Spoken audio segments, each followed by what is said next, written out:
Hello again.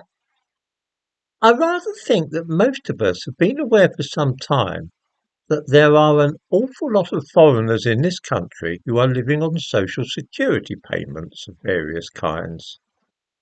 Of course, there are also British people who are wholly reliant upon state benefits, but then you see, it is their country. Something else which will probably come as little or no surprise is that many of the nationalities who have fetched up here in recent years are far more likely than we are to live on benefits.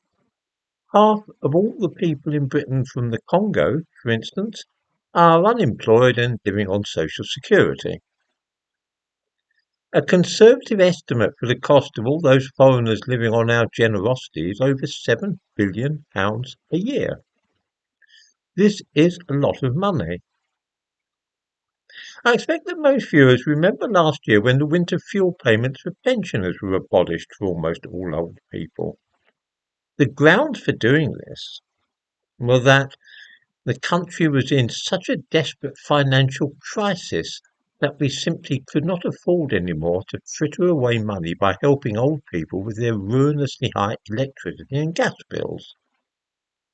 Having saved us £2 billion in this way, we are now forking out for 1 million unemployed foreigners. The cost of this is over 3 times the amount saved by abolishing the winter fuel allowance.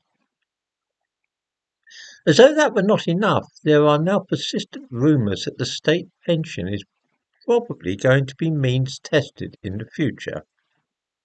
Some viewers may be unaware of the fact that the state pension is actually classed as a non-means tested benefit. It's a social security benefit. It is in exactly the same category as universal credit. I do not think that it should be this, but that is the case.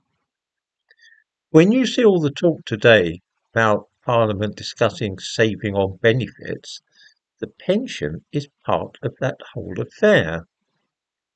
In the description to this video, I give a link to information about the benefits being paid to foreigners in this country, by which I mean people born in foreign countries living in Britain who are not British citizens. I'm not using the term in a pejorative way, but as a neutral descriptor. With the abolition of the winter fuel payment, we began to cut benefits to British people born in this country, a process that is due to accelerate. At the same time, a constantly rising number of foreigners are being maintained in this country on benefits. Does this strike anybody as being fair or just?